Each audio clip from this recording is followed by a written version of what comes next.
2019 के लोकसभा चुनाव में बीजेपी का नारा था, मोदी है तो मुमकिन है। गुजरात चुनाव के बाद यह नारा सही साबित होता दिख रहा है, क्योंकि 27 साल सत्ता में रहने के बाद अगर कोई दल रिकॉर्ड बनाए तो इसकी मिसाल आमतौर पर देखने को नहीं मिलती। वातावरण જોઈને હું કહું છું કે આ વખતે ગુજરાતની જનતાએ નરેન્દ્રના રેકોર્ડ તોડીને ભૂપેન્દ્રના નવા રેકોર્ડ બનાવવાનું નક્કી કરી દીધું છે। मैंने गुजरात के भाई बहनों और युवाओं से कहा था कि इस बार नरेंद्र का रिकॉर्ड टूटना चाहिए,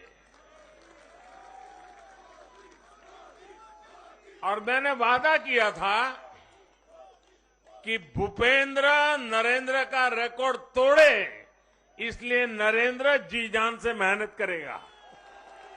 गुजरात के इतिहास का सबसे प्रचंड जनादेश भाजपा को देकर गुजरात के लोगों ने नया इतिहास बना दिया। प्रधानमंत्री मोदी ने गुजरात से जो मांगा, जनता ने उन्हें दिल खोल कर दिया। जनता ने उन्हें निराश नहीं किया। मोदी ने जो बात प्रचार में कही वो सच साबित हो गई।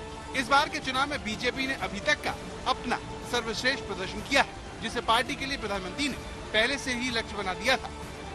150 सीट के लक्ष्य के बीच 5 साल पहले ही नतीजों से पड़ गए थे, जब बीजेपी 100 का आंकड़ा छू नहीं पाई थी। उसे 99 सीट मिली, जो बहुमत के आंकड़े 92 से ज्यादा तो थी, लेकिन 1995 के बाद सूबे में बीजेपी का ये सबसे खराब प्रदर्शन था। कांग्रेस उसे सत्ता से बेदखल करते करते रह गई। उसके खाते में 78 सीटें आईं, जो गुजरात में 32 सालों में उसका सर्वश्रेष्ठ प्रदर्शन था। बीजेपी के खराब प्रदर्शन के बाद कई फैक्टर जिम्मेदार थे, जिसमें पहले नंबर पर था सियासी तौर पर प्रभावशाली जाति पाटीदारों की नाराजगी। तब पाटीदार आरक्षण आंदोलन चरम पर था। पाटीदार नेता हार्दिक पटेल, ओबीसी नेता अल्पेश ठाकुर और तेज तर्रार दलित नेता जिग्नेश मेवाणी बीजेपी के खिलाफ मोर्चा खोले हुए थे। इसके अलावा नए लागू किए गए जीएसटी की वजह से कारोबारियों में रोष था। प्रधानमंत्री ने पीएम ने तो બધું દિલ્હીમાં, અહીં તો આપણા નરેન્દ્રભાઈ, અને પછી બધાને કહેજો કે આપણા નરેન્દ્રભાઈ સોજીત્રા આવ્યા હતા, એમણે તમને બધાને પ્રણામ પાઠવ્યા છે। बीजेपी ने 150 सीट के लक्ष्य को हासिल करने के लिए सबसे पहले कांग्रेस को कमजोर किया। चुन चुनकर उसके नेताओं को बीजेपी में शामिल करवाया।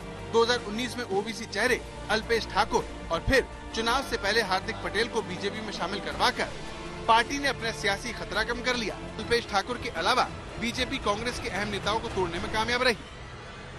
2017 के चुनाव के बाद कांग्रेस के कुंवरजी बवलिया, जवाहर चावड़ा, जीतू चौधरी, अक्षय पटेल, जेवी काकड़िया, प्रद्युम्न सिंह जडेजा, पुरुषोत्तम बाबरिया, एक एक करके उसके कई विधायक इस्तीफा देकर बीजेपी में शामिल हो गए।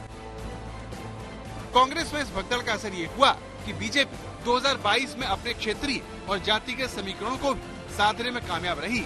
इसके अलावा जिस तरह से 2021 में मुख्यमंत्री समेत पूरी कैबिनेट को बदल दिया गया, उसने एंटी इनकम्बेंसी की हवा निकाल दी। विजय रूपाणी से इस्तीफा ले लिया गया। पाटीदार भूपेंद्र पटेल को मुख्यमंत्री बनाया गया। सभी नए मंत्री बनाए गए। पाटीदारों को जगह दी गई। पुराने विधायकों का टिकट काटकर बीजेपी ने 150 से ज्यादा सीट का ऐसा फार्मूला तैयार किया, जिसने चुनाव से पहले ही पार्टी को आत्मविश्वास से भर दिया। अहमदाबाद से गोपी घांगर के साथ आज तक ब्यूरो।